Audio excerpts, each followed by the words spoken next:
The live TV, सच सबसे आगे। नमस्कार, मैं हूं Iqbal Parvez. The live TV में आपका स्वागत है। साथियों, आरएसएस के प्रमुख मोहन भागवत की ज़ुबान से शहद टपकी, वो भी इस देश के मुसलमानों के लिए, और उन्होंने कुछ ऐसे बयानात दिए जिसकी पूरे देश में चर्चा हो रही है। लेकिन सबसे बड़ी बात यह है कि मोहन भागवत अपना ही बयान देकर वो दो तरफा घिर गए हैं। अब वो कैसे घिरे हैं, हमारे साथ आप वीडियो में बने रहिए, जो हम आगे आपको बताने वाले हैं। लेकिन उससे पहले आपको बता दें कि आखिर उन्होंने ऐसा क्या कह दिया जिसकी वजह से इतनी चर्चा हो रही है, और मुसलमानों के लिए इतना मीठा मीठा वो क्या बोल गए। साथियों, उन्होंने कह दिया मॉब लिंचिंग, जो इस देश की बहुत बड़ी समस्या बन गई है, मुसलमानों को जगह जगह घेर घेर कर मारा जा रहा है, गोरक्षा के नाम पर उनकी जानें ली जा रही हैं। उस मॉब लिंचिंग पर मोहन भागवत ने कह दिया कि जो लोग मॉब लिंचिंग करते हैं उनको कानूनी सज़ा मिलनी चाहिए, उनके साथ संग नहीं है। देखिए, उनके क्या थे कि लिंचिंग करने वाले हिंदू विरोधी, लोकतंत्र में हिंदू मुस्लिम का प्रभुत्व नहीं हो सकता, यानी कि जो लोग मॉब लिंचिंग करते हैं वो हिंदू हो ही नहीं सकते। साथियों, बहुत बड़ी बात कह दी है उन्होंने, मोहन भागवत ने। उसके बाद दूसरा उन्होंने क्या बयान दे दिया कि जो लोग इस देश में ये कहते हैं कि मुसलमानों को इस देश से चले जाना चाहिए, वो हिंदू नहीं, यानी कि वो भी हिंदू नहीं है। ये भी उन्होंने एक बहुत बड़ी बात कह दी है। मतलब साथियों, हिंदू मुसलमान की एकता पर भी मोहन भागवत ने बड़ी बात कही, और ये कहा कि हिंदू मुसलमान एक ही हैं, इनका डीएनए भी एक ही है। वैसे डीएनए की बात तो वो हमेशा से कहते रहे, और ये कहते हैं कि सब हिंदू ही थे, इनके पूर्वज हिंदू ही थे, बाद में सब मुसलमान हुए हैं। लेकिन यहाँ पर उन्होंने कहा कि जब ये इन दोनों को महसूस होता है, यानी हिंदू और मुसलमानों को महसूस होता है कि ये दोनों साथ नहीं है, तभी सारी समस्याएँ शुरू होती हैं। साथियों, ये सारे जो बयानात हैं मोहन भागवत के, वो चर्चा का विषय बने हुए हैं। हम आगे आपको इनके छोटे छोटे बाइट्स आपको सुनाएंगे कि किस तरह से उन्होंने बयान दिया। लेकिन उससे पहले आपको थोड़ा सा विस्तार से खबर बता दें। देखिए, आज तक ने छापी है, लिंचिंग करने वाले हिंदू विरोधी, लोकतंत्र में हिंदू मुस्लिम का प्रभुत्व नहीं हो सकता, मोहन भागवत ने ये बात कही है।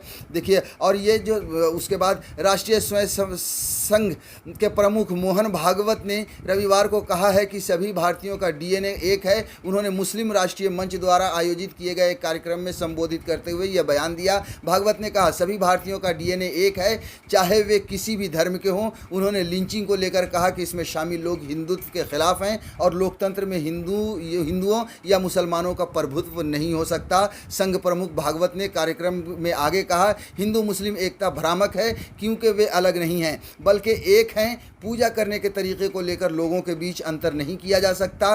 कुछ काम ऐसे हैं जो राजनीति नहीं कर सकती। राजनीति लोगों को एकजुट नहीं कर सकती। राजनीति लोगों को एकजुट करने का हथियार नहीं बन सकती है। अब आप खुद से सुनिए कि मोहन भागवत क्या कहते हैं।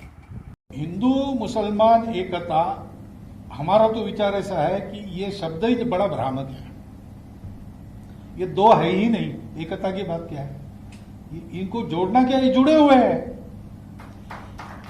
ये जुड़े हुए हैं। और ये जब मानने लगते हैं कि हम जुड़े हुए नहीं हैं, तब दोनों संकट में पड़ जाते हैं। बात यही हुई है।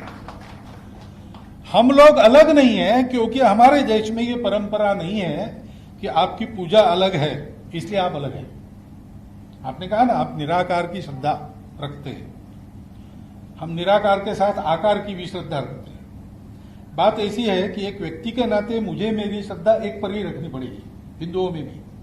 अगर मैं निराकार मानता हूं तो मैं हिंदुओं के आकार भी नहीं मानूंगा। साथियों, आपने सुन लिया कि क्या कहना है मोहन भागवत का। लेकिन अब आप ये सोचिए कि आखिर ये समस्या पैदा किसने की, आखिर किसने हिंदू और मुसलमान में बंटवारा किया। जी हाँ, हिंदू और मुसलमान में बंटवारा आरएसएस नहीं किया है। ये बात हम सब जानते हैं, पूरा देश जानता है, और पूरी दुनिया जानती है कि आरएसएस ने किस तरह से मुसलमानों के खिलाफ नफरत बांटी है। ख़ास तौर से आप देखिए कि प्रधानमंत्री जब से नरेंद्र मोदी बने हैं 2014 के बाद, जब से भारतीय जनता पार्टी पूरी तरह से सत्ता में आई है, इस देश में सिर्फ और सिर्फ नफरत का खेल खेला गया है। अब अगर मोहन भागवत को ये लगता है कि वो नहीं करते हैं, या आरएसएस इस तरह से नफरत नहीं बांटता है, आरएसएस हिंदू और मुसलमान के बीच में दीवार नहीं है या दीवार नहीं खड़ी करता है, तो फिर वो नरेंद्र मोदी को प्रधानमंत्री क्यों बनाते हैं, वो भारतीय जनता पार्टी को क्यों बनाते हैं? क्योंकि हम सब ने देखा है, पूरी दुनिया ने देखा है कि किस तरह से नरेंद्र मोदी ने 2002 से ही मुसलमानों के खात्मे की एक तरह से पूरी तैयारी की है, और जहाँ भी गए हैं उन्होंने सिर्फ और सिर्फ मुसलमानों को रौंदा है। और ये बात पूरी दुनिया जानती है। मुझे भी कहने में कोई हिचकिचाहट नहीं है साथियों। 2014 के बाद भी इस देश में वही हो रहा है, बार बार मुसलमानों को निशाना बनाया जा रहा है। साथियों, अब हम आपको मोहन भागवत का वो बयान भी सुनवाते हैं जिसमें उन्होंने कहा है कि मॉब लिंचिंग करना गलत है, अगर कोई करता है तो उसे बिना पक्षपात के सज़ा मिलनी चाहिए। आप सुनिए क्या कहते हैं वो। इसलिए हम कहते हैं कि हिंदुस्तान हिंदू राष्ट्र है, गौ माता पूज्य है, लेकिन लिंचिंग करने वाले ये हिंदुत्व के खिलाफ जा रहे हैं, वो आतताई है। कानून के जरिए उनका निपटारा होना चाहिए, क्योंकि ऐसे केसेस बनाए भी जाते हैं तो बोल नहीं सकते आजकल कहाँ सही है कहाँ गलत है। लेकिन कानून को अपना काम करना चाहिए, तहकीकात करनी चाहिए ठीक से, बिना पार्शियलिटी किए सबका न्याय करना चाहिए और दोषी को सजा होनी चाहिए। हमको उसमें कोई गम नहीं। सुन लिया आपने मोहन भागवत की बात। अब आप बताइए कि आपको क्या इनकी बात पर भरोसा है? कम से कम मुझे तो नहीं है। 2014 के बाद हमने देखा है कि किस तरह से हालात बदले हैं। अगर मॉब लिंचिंग के नाम पर लोगों की जानें जा रही हैं और इन्हें लगता है कि मॉब लिंचिंग करने वाले हिंदू नहीं हो सकते, तो फिर ये खड़े होकर क्यों नहीं निंदा करते? ये अपनी सरकार से, भारतीय जनता पार्टी की सरकार से, नरेंद्र मोदी से क्यों नहीं कहते हैं कि आप मॉब लिंचिंग करने वालों को सज़ा दीजिए? सिर्फ इस तरह बोलने से कुछ नहीं होता। मोहन भागवत को एक बात मैं भी कहना चाहता हूं कि आपने भी देखी होगी कि किस तरह से मॉब लिंचिंग करने वाले जब जेल से छूट कर आते हैं तो उन्हें भारतीय जनता पार्टी के लोग फूल माला पहनाकर उनका स्वागत करते हैं, जश्न मनाया जाता है। मगर अब हम आपको बता देते हैं कि मोहन भागवत इस तरह के बयानात देकर किस तरह से फंस गए हैं साथियों। अब आप देखिए कि अगर ये जिस तरह से इन्होंने मीठी मीठी बातें कही हैं, क्या आपको यकीन है? बिल्कुल भी, कम से कम मुझे यकीन नहीं है। और इस देश का हर वो आदमी, चाहे वो हिंदू हो या मुसलमान, जिसने ये महसूस किया है कि भारतीय जनता पार्टी ने और आरएसएस ने मिलकर इस देश में नफरत बांटी है, वो इनकी बातों पर कभी, मोहन भागवत की बातों पर यकीन नहीं करेगा। वहीं और यही वजह है कि सोशल मीडिया पर इसकी चर्चाएं शुरू हो चुकी हैं। सोशल मीडिया पर लोग ये कहने लगे हैं कि उत्तर प्रदेश में चुनाव होना है, इसलिए आकर मीठी मीठी ये बातें कर रहे हैं।